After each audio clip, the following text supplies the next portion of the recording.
You probably won't believe this, but I'm going to tell you anyway, because maybe you'll listen where I didn't.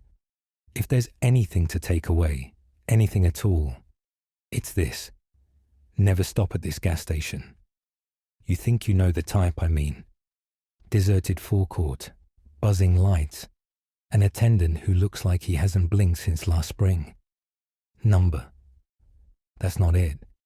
It's worse than that, because it looks ordinary in exactly the way that makes you drop your guard. It looks like the last place you have to stop before you're late. It looks like relief. I never wanted to tell this story. I've started and erased it in my head 100 times, partly because I sound crazy even to myself. Mostly because talking about it makes me feel like I'm back there, the fluorescent light in my eyes and the hum in my teeth, and that sharp metallic taste on my tongue. But I can't drive at night now without seeing the blue canopy in the rearview mirror, and sometimes in front of me too, which, I know how that sounds. Just listen. This was last fall, late. I was coming back from a meeting in a town that's nothing but chain restaurants and municipal buildings and the kind of hotel that gives you a breakfast you don't want. My boss had said, "Just knock it out. You'll be home by 10. He says just a lot. I'd said, "Yeah, sure," because that's what I do. I say, "Yeah, sure." And then I stay late, and then I speed, and then I say, "Yeah, sure," again the next morning. I'd been making good time, pushing it at 76 in a 65, trying to beat a storm that kept licking at the edges of the sky. It was one of those nights where every song on the radio is just a chorus you hate. Traffic thinned, then disappeared. It was me, the yellow lines, the black ribbon they stitched through nothing. That's when the gaslight came on. It's not like I never run it low. I tell myself I know my car, that I have 25 miles in me, even when it says 10, that the light means nothing, a suggestion. But my exit was still 15 miles away, and the next sign said fuel 2 miles, and I did the mental math and said, fine, I'll stop. I touched the screen on my phone to check the directions, like that would change where the gas station was. The map blinked at me. Then it froze. Then it went blank. I put it face down on the passenger seat. 2 miles. I could do 2 miles. You know what I'm going to say next, don't you? I didn't. I took the exit, and the ram corkscrewed down into a bowl of trees, and the kind of dark that feels like a blanket over your face. My headlights picked up the sign a moment before I did. A blue canopy, white columns, 3 pumps. Nothing else. No fast food, cold light spillage, no car wash, no posters for $4.99 subs. Just the building tucked back like a little white square with a glass front. A bare neon flickered in the window. One light over the door went on, then off, then on again, and stayed on. It was weird, sure. It was also gas. I pulled in. Tell me this isn't important. The concrete was too clean, like someone had rinsed it an hour before. Too clean, but there were dark outlines where tires had been, as if the stains moved when you looked at them. The canopy lights made a noise I could feel in the roots of my teeth. I told myself that's what LEDs sound like when you're tired. I took the pump on the end. I always do that. It lets me watch both directions. Habit. The screen said, pay inside. I frowned because I always pay at the pump. I like the quickness. I like the not talking. I squeezed the handle anyway. Nothing. I put it back, took it out again. Nothing. Inside then. Fine. I'll go inside. I told myself that if I went in, I'd grab a water, maybe a coffee, maybe a candy bar. The door chimed when I opened it. Then it chimed again when it was still in my hand. I stopped, my mouth half open. I waited for it to chime a third time for nothing. It didn't. Someone coughed. You know that dry smell a place has, like paper and winter air? It smelled like that, and something citrus underneath, lemon cleaner, and something else, the faintest note of gasoline on skin. The store was narrow, deep, with 5 aisles, chips, motor oil, trucks on glossy magazines, lottery tickets, a single microwave with a sign that said, "No burritos after midnight." The coffee pots were clean and dry, each one empty. That felt like a kind of mercy. The clerk looked up as I came in. He was younger than me, or he had a young jaw. His hair was shaved close. He wore a red polo with a name tag, but the name had been rubbed out until it was just a white scar of plastic. He smiled when he saw me, the kind of smile you do when you've been told to smile, where the corners of your mouth move, but nothing else does. "Pump," he said. "Yeah," I said. "End 1. "You paying inside or at the pump?" he said. I blinked. Inside, I guess. The pump says pay inside." He nodded, then didn't move. I fished my card out and put it on the counter. He looked at it like it was a photograph of someone else's baby. "How much?" he said. "Phil," I said. "I'll just..." He shook his head, tiny little movement. "Numbers only." "Sorry." "What?" 10, 20. I heard the tiredness in my own voice. It was my fault bringing that tone in. 40, I said before he answered. I didn't know why I said 40. It just came out of my mouth like spitting. He squinted a little, tapped the old register with one finger, and the drawer sang and swallowed my card and spit out a paper slip for me to sign. No screen, no chip reader, just a pen with a chewed cap. "Bathroom?" I asked, while I scribbled my name. He pointed without looking. "Keys on the hook." The key was on a hubcap. You think I'm kidding. It was a hubcap from an old car, dented and dull, with a single brass key wired to it. I held it in my palm, and it was heavier than it should have been. I could feel the weight of it pull on my wrist. It sure seemed like a joke, a little homespun quirk to make me smile. It didn't make me smile. I took the hubcap and the key, and I went around the side of the building.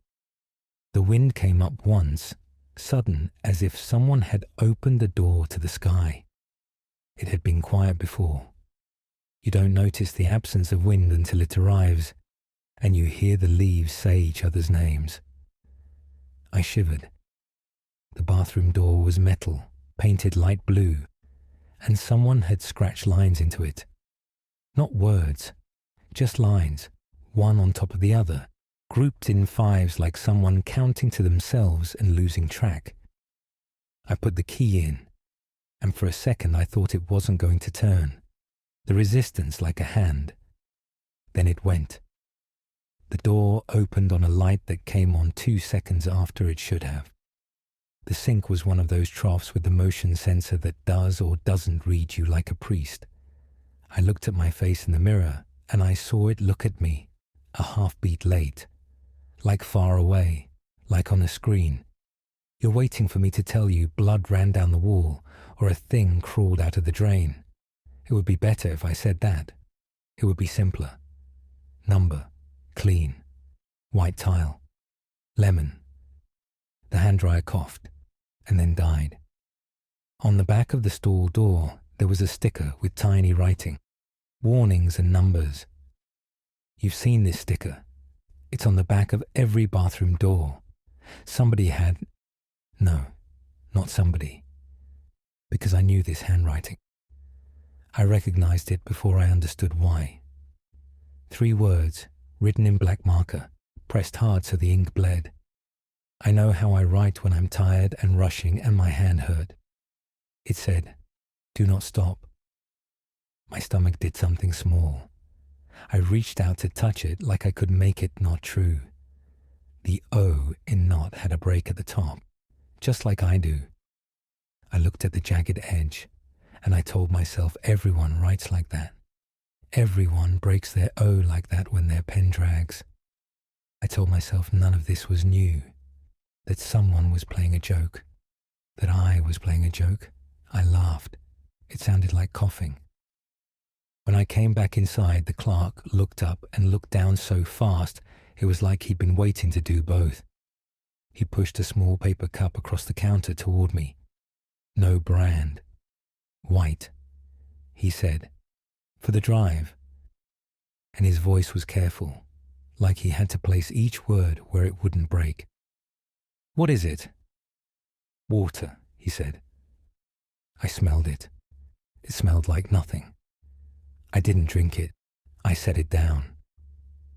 "Thanks," I said. "I'll fill and go." He swallowed, Adam's apple jumping. He wanted to say something else. I could feel the pressure of it in the air between us like weather. He didn't say it, so I didn't ask. At the pump, I slid the nozzle in and squeezed. The meter woke up and the numbers began to climb, and then drop. It clicked from 8 cents up to 16 cents, and down to 12 cents, and up to 23 cents, and then down to 19 cents. It wasn't the dollars that made my hands go cold. It was the gallons. They were wrong in the same way. 3 point something to 2 point something. Like something had decided that numbers didn't have to mean forward anymore. I lifted my hand, and the handle felt tacky. Not wet, just like a thing that had been held too long. I told myself it was a glitch. I told myself it was fine. I told myself a lot of things in that minute. That's when the second car came in. You've probably been waiting for the second car. It had to arrive. Someone has to establish this isn't just me failing to cope. It was a dark sedan, older, with one headlight fogged. It glided into the spot at the other end. He didn't get out right away. I could see him, the shape of him. In the mirror, they had mounted under the canopy to keep people from hitting the corner. In the mirror, he was thin, wearing a jacket with the hood up. In the mirror, I could see the back of my car, the bumper sticker my sister bought me as a joke, the one about mornings. In the mirror, the letters were backward, and then for a breath, they were, God, I'm sorry. This is where it scratches inside my head. Just listen. They were right. They were right side right, like the mirror had decided not to be a mirror, and the lines on the concrete through the reflection were where my tires had gone an hour from now. The pump clicked, hard, at $39.98, and then $39.99, and then it held there, refusing to turn over to 40. I squeezed harder. It stuck. I swear to you the handle pushed back. I could feel it like someone's hand in mine saying no. The nozzle trembled. I stopped squeezing. I looked at the digital display, and I swear I saw my name run across the ticker for a blink, as if it were a song title. Not exactly my name. The nickname only my brother uses. Used. I don't want to talk about him. Not yet. I pulled the nozzle free. Gas dripped once and hit the concrete, and the smell rose like a ghost and disappeared. The other driver was still in his car. The clerk was still at the counter, looking down, looking up, repeating that dance every 10 seconds. The radio inside the store changed stations on its own and landed on a baseball game from a year I couldn't place. The words coming in thick, like they had to swim to get to me. For 1 second I thought, it would be funny to come back tomorrow and see if the game is the same. For 1 second I felt the shape of the thought, and I recoiled from it like a spark. Tomorrow. Number. Number. Never again. Phil. Go. I got in the car. I turned the key.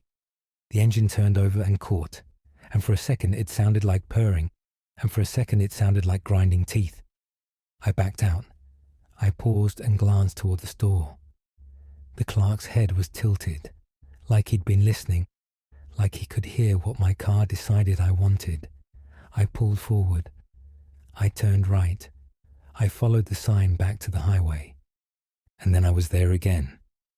There's no way to write this sentence without you deciding whether you're on my side. I drove for 5 minutes and the road unrolled and the trees turned from black to darker black and the sky held that heavy feeling like it would crack. My phone sat face down and dead even though it had 40% 15 minutes ago. My dashboard clock said 12:03. I turned left where the sign said westbound.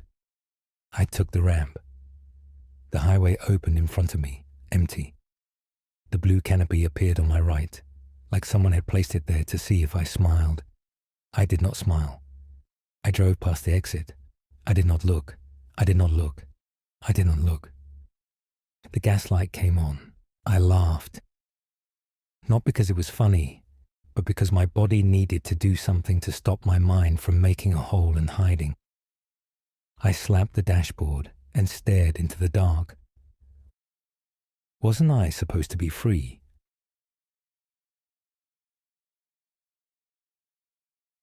Why does the road keep bringing me back here?